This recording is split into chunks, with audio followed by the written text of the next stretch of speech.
Friends, welcome to my YouTube channel easy clear exam. Friends, आज के इस video में मैं आपके लिए लेके आया हूं भारतीय संविधान से संबंधित टॉप मोस्ट इंपॉर्टेंट क्वेश्चंस जो यूपीएससी प्रीलिम्स में लगातार रिपीट होते हैं। दोस्तों, यह वीडियो आगामी प्रतियोगी परीक्षा यूपीएससी प्रीलिम्स 2025 के लिए बहुत ही महत्वपूर्ण है, क्योंकि भारतीय संविधान से संबंधित ऐसे क्वेश्चंस मैं इस वीडियो में आपको बताने वाला हूं जो पिछले यूपीएससी प्रीलिम्स में पूछे गए हैं। सो फ्रेंड्स, शुरू करते हैं वीडियो को। और आज के वीडियो का पहला प्रश्न है, संविधान सभा का अस्थायी अध्यक्ष कौन था? दोस्तों, भारत में संविधान के निर्माण के लिए एक संविधान सभा गठित की गई थी और भारत में संविधान सभा के अस्थायी अध्यक्ष के रूप में डॉक्टर सच्चिदानंद सिन्हा को चुना गया था, क्योंकि डॉक्टर सच्चिदानंद सिन्हा संविधान सभा के सबसे वरिष्ठ नागरिक थे, सबसे वरिष्ठ सदस्य थे भारत की संविधान सभा के। संविधान सभा जिसका मुख्य कार्य था भारत के लिए संविधान का निर्माण करना। अगला प्रश्न है, संविधान सभा की पहली बैठक कब हुई थी? भारत में ब्रिटिश सरकार के द्वारा संविधान सभा का गठन कर दिया गया था और इस संविधान सभा की पहली बैठक हुई थी 9 दिसंबर 1946 को। और इसी पहली बैठक में ही डॉक्टर सच्चिदानंद सिन्हा, जो कि वरिष्ठतम नागरिक थे, वरिष्ठतम सदस्य थे संविधान सभा के, तो उनको अस्थायी अध्यक्ष के रूप में चुन लिया गया था।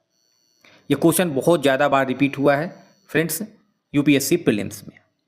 संविधान सभा का स्थायी अध्यक्ष कौन था? दोस्तों, दूसरी बैठक संविधान सभा की होती है 11 दिसंबर 1946 को और इस दूसरी बैठक में डॉक्टर राजेंद्र प्रसाद को संविधान सभा के अस्थायी अध्यक्ष के रूप में चुन लिया जाता है। और यही डॉक्टर राजेंद्र प्रसाद आगे चल कर के 1950 में स्वतंत्र भारत के पहले राष्ट्रपति चुने जाते हैं। डॉक्टर राजेंद्र प्रसाद को देश रत्न के नाम से जाना जाता है। अगला प्रश्न है, भारतीय संविधान कितने दिन में बनकर तैयार हुआ था? फ्रेंड्स, भारत का जो संविधान है वह विश्व का सबसे बड़ा लिखित संविधान है और नम्य और अनम्य का मिश्रण है।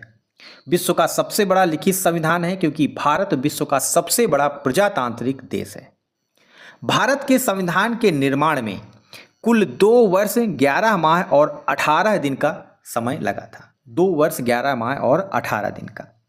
तो भारत का संविधान लगभग 60 देशों के संविधानों का अवलोकन करके बनाया गया था, क्योंकि भारत के संविधान के जो निर्माता थे उन्होंने विश्व के लगभग 60 देशों के संविधानों का अध्ययन किया और भारत के लिए जो उपयुक्त प्रावधान हो सकते थे उनको भारत के संविधान में शामिल किया। अगला प्रश्न है, भारतीय संविधान कब अपनाया गया था? भारत का संविधान कब अपनाया गया था? भारत के संविधान को संविधान सभा के द्वारा 26 नवंबर 1949 को अपना लिया गया था।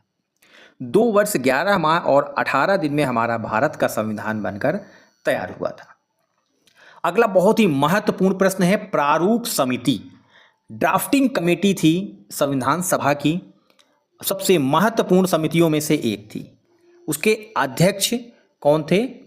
Doctor Bhimrao Ambedkar. Doctor Bhimrao Ambedkar drafting committee के अध्यक्ष थे और इस प्रारूप समिति में कुल 7 सदस्य थे और इस समिति का मुख्य कार्य था भारत के लिए संविधान का निर्माण करना। इसीलिए बाबा साहब भीमराव अंबेडकर को भारत का संविधान के निर्माता कहा जाता है। और भारत के संविधान के निर्माता के साथ साथ डॉक्टर भीमराव अंबेडकर भारत में दलितों, शोषितों और वंचितों के महानायक भी थे।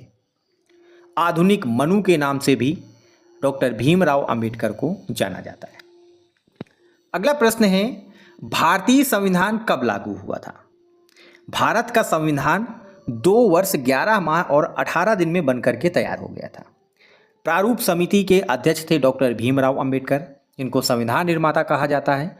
26 नवंबर 1949 को संविधान सभा ने इस संविधान को अंगीकृत कर लिया, लेकिन संपूर्ण जो संविधान था भारत का वह 26 जनवरी 1950 से लागू हुआ।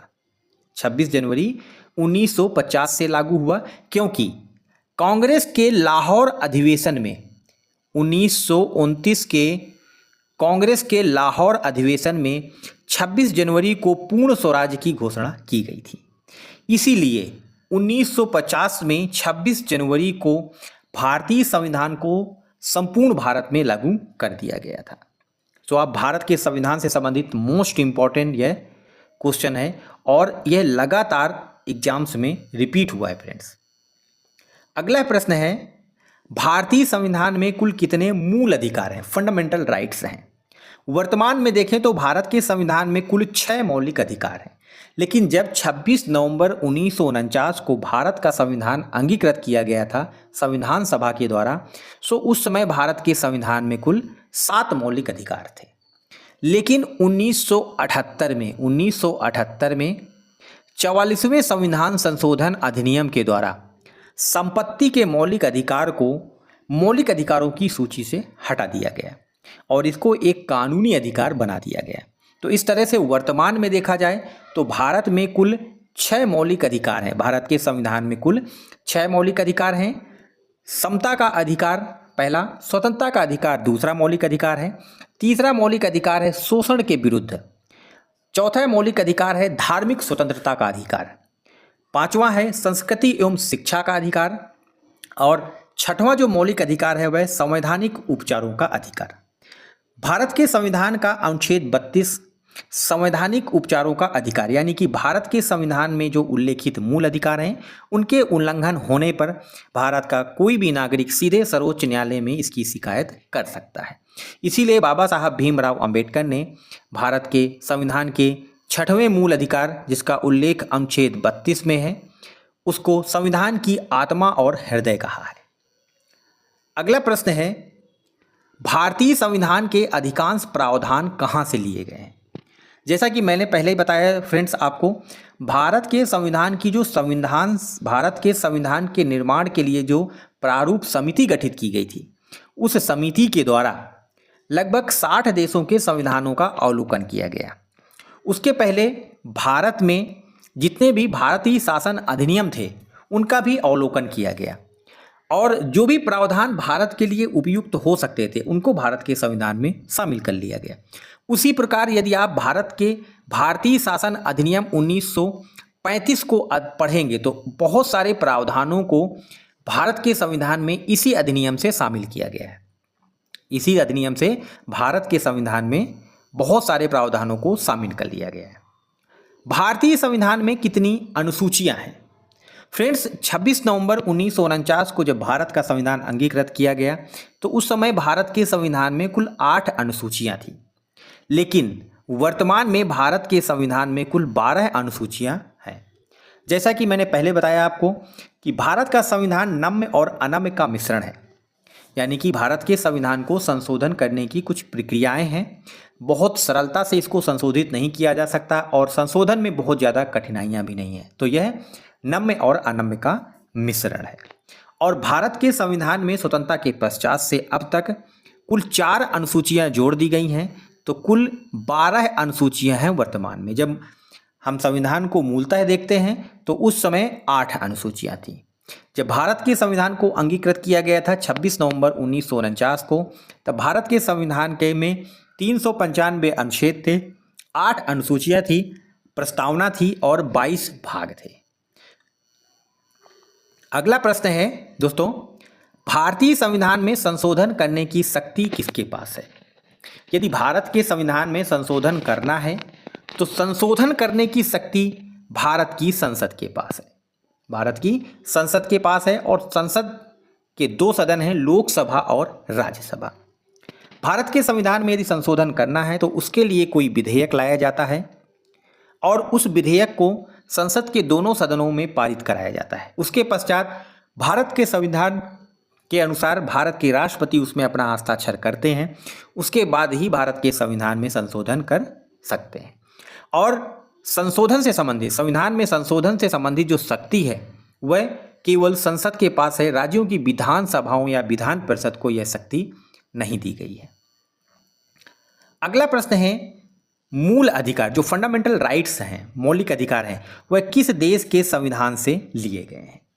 भारत के संविधान में मैंने पहले ही बताया आपको 6 मौलिक अधिकार हैं और इन मौलिक अधिकारों को हमने अपने संविधान में अमेरिका के संविधान से अपनाया है। अगला प्रश्न है, भारतीय संविधान में किस प्रकार की नागरिकता का प्रावधान किया गया है? हमने अपने संविधान में ब्रिटेन के संविधान से नागरिकता के प्रावधान को अपनाया है और भारत के संविधान में एकल नागरिकता को अपनाया गया है। यानी भारत का कोई भी नागरिक है वह भारत का नागरिक है, ना कि किसी क्षेत्र या फिर किसी राज्य का नागरिक। तो भारत में एकल नागरिकता का प्रावधान किया गया है भारत के संविधान में। अगला प्रश्न है, भारतीय संविधान में कितने मूल कर्तव्य हैं, फंडामेंटल ड्यूटीज हैं? दोस्तों, वर्तमान में भारत के संविधान में कुल 11 मूल कर्तव्य हैं, फंडामेंटल ड्यूटीज हैं।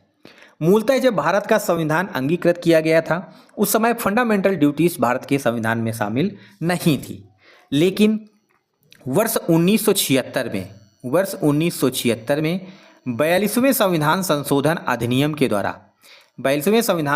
अधिनियम के द्वारा भारत के संविधान में मूल कर्तव्यों को शामिल किया गया।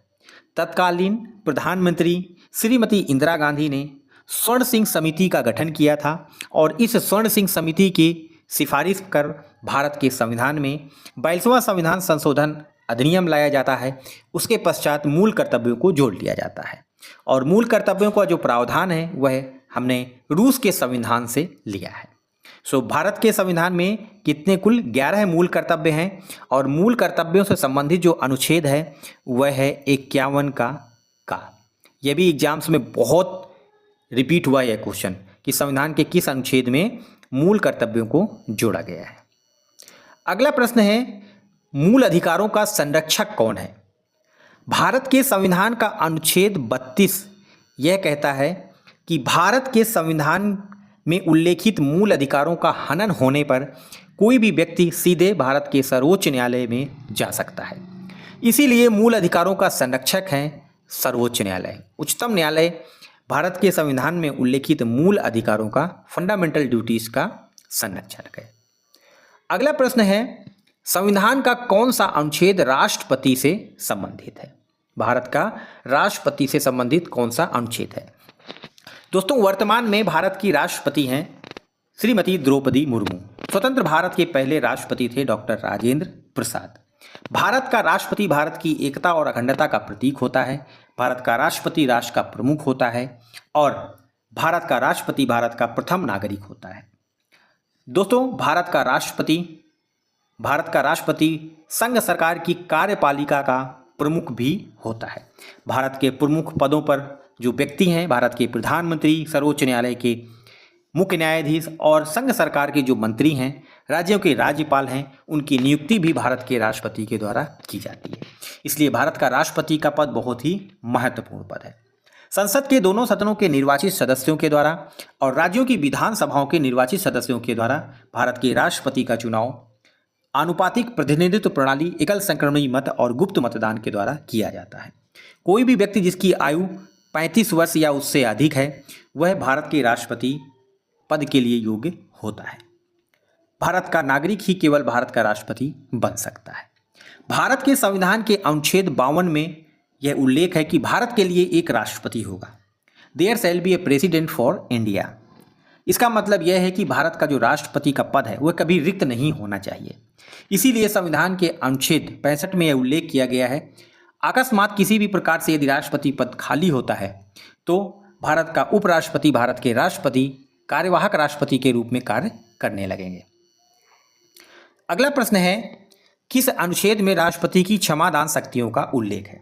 दोस्तों, भारत में एकमात्र व्यक्ति है जो किसी भी प्रकार की सजा को माफ कर सकता है और वह है भारत के राष्ट्रपति। और संविधान के अनुच्छेद 72 में इसका स्पष्ट उल्लेख किया गया है राष्ट्रपति की क्षमादान शक्तियों का।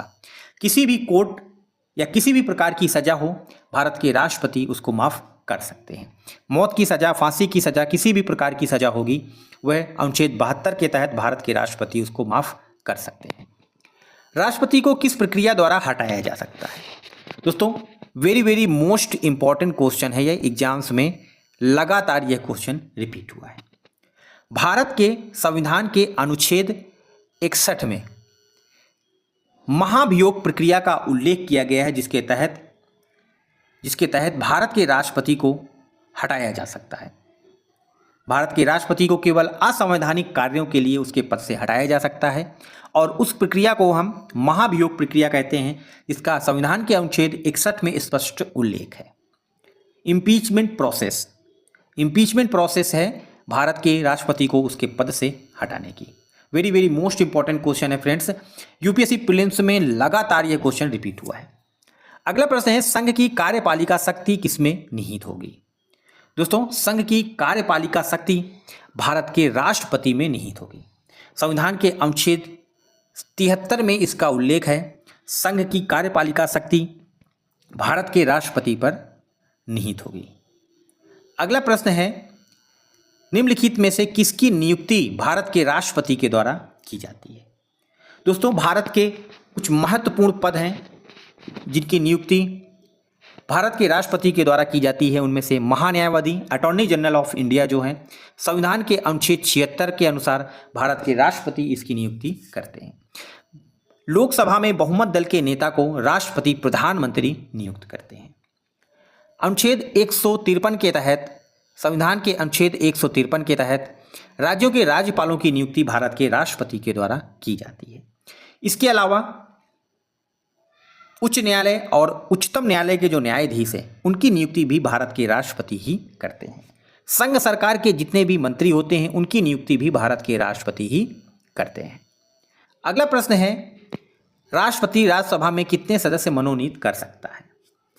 साहित्य, कला और विज्ञान के क्षेत्र में उत्कृष्टता हासिल करने वाले कम से कम 12 व्यक्तियों को राज्यसभा के लिए मनोनीत कर सकते हैं भारत के राष्ट्रपति। कितने? 12 सदस्यों को। राज्यसभा क्या है? संसद का एक स्थायी सदन है, उच्च सदन भी इसको कहते हैं। स्थायी सदन इसलिए कहा जाता है, राज्यसभा कभी भंग नहीं होती है। राज्यसभा एक स्थायी सदन है और इसके सदस्यों का कार्यकाल 6 वर्ष होता है। प्रत्येक 2 वर्ष में 1/3 सदस्य इसके सेवानिवृत्त हो जाते हैं। तो यह एक लगातार चलने वाली सभा है।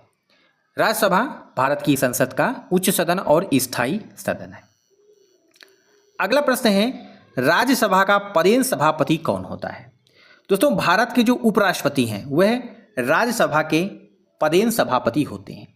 उसी प्रकार संसद का जो निचला सदन है लोकसभा अपने सदस्यों के द्वारा साधारण बहुमत से लोकसभा स्पीकर या लोकसभा अध्यक्ष का चुनाव करते हैं। लेकिन राज्यसभा का जो पदेन सभापति होता है वह होता है भारत का उपराष्ट्रपति।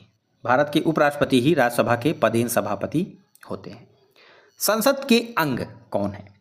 दोस्तों, संसद के अंग हैं लोकसभा और राज्यसभा।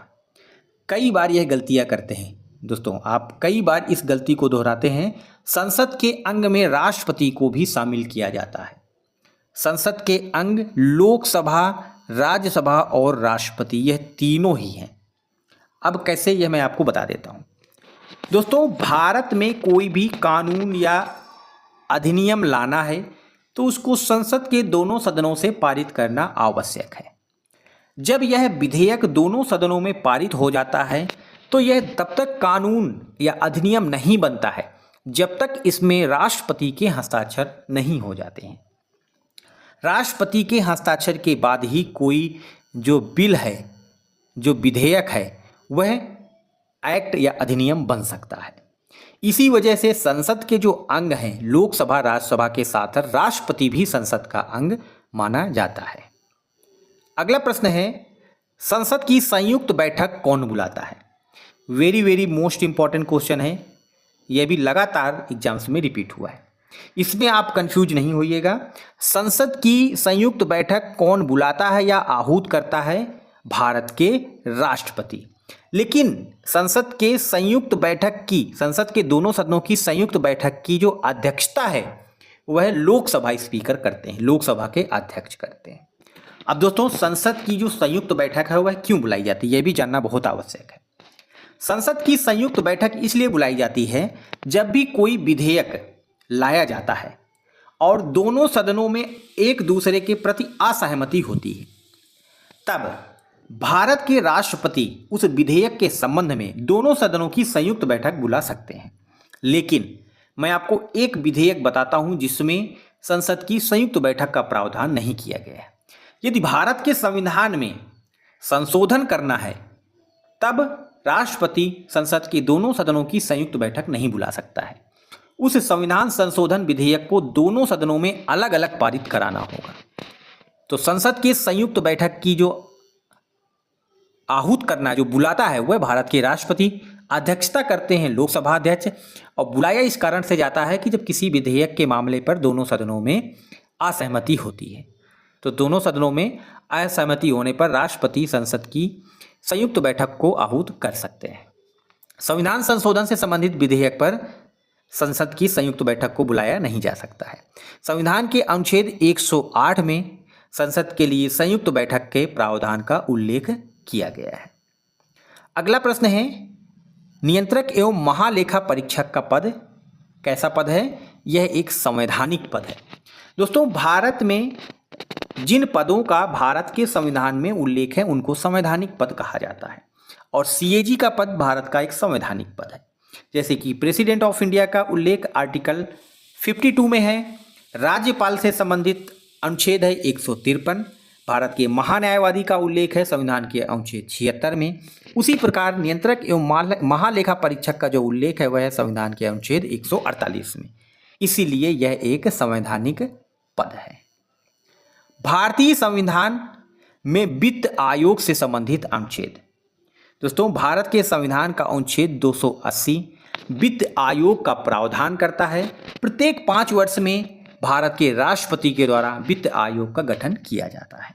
और वित्त आयोग जो फाइनेंस कमीशन का गठन किया जाता है वह इसलिए किया जाता है, भारत में केंद्र सरकार के द्वारा एकत्रित किए गए कर का जो राजस्व है उसका बंटवारा राज्यों और केंद्र में किस प्रकार से किया जाएगा, इसका सलाह वित्त आयोग के द्वारा किया जाता है। इसका गठन भारत के राष्ट्रपति करते हैं संविधान के अनुच्छेद 280 के तहत। तो इस प्रकार से यह एक संवैधानिक निकाय है।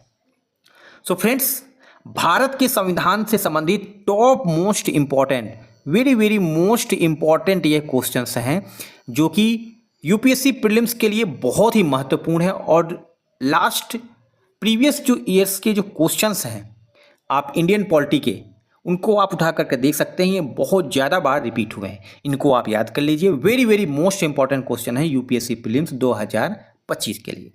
और अंत में दोस्तों, यदि आपको ये वीडियो पसंद आया हो तो इसको लाइक, शेयर और सब्सक्राइब करना न भूलें। साथ में ऐसे ही और वीडियो आपको नोटिफिकेशन के जरिए प्राप्त हो जाएं, उसके लिए आप बेल आइकन